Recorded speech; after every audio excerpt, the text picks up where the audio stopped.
రాజకీయ అస్తిత్వాన్ని కాపాడుకునేందుకే ఉద్ధవ్ ఠాక్రే, రాజ్ ఠాక్రే కలిసిపోయారని బీజేపీ విమర్శించింది. రాజకీయంగా ఉనికిని కోల్పోయినప్పటికీ ప్రజల్లో కృత్రిమంగా ఆసక్తిని సృష్టించడానికి ప్రయత్నిస్తున్నారని మహారాష్ట్ర సీఎం దేవేంద్ర ఫడ్నవీస్ అన్నారు.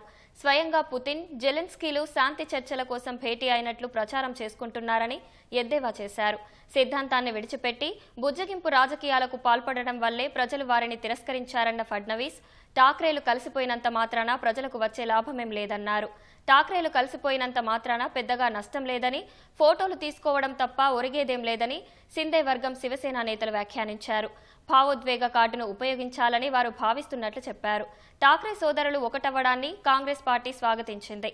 మహావికాస్ అఘాడీ కూటమికే కట్టుబడి ఉన్నట్లు స్పష్టం చేసింది. ఠాక్రేలు విజయం సాధించాలని కోరుకుంటున్నట్లు కాంగ్రెస్ సీనియర్ నేత విజయ్ వడెట్టివార్ తెలిపారు. బీఎంసీ ఎన్నికల్లో కాంగ్రెస్ మిత్రపక్షాల కన్నా మెరుగ్గా ఫలితాలు సాధిస్తుందని ధీమా వ్యక్తం చేశారు.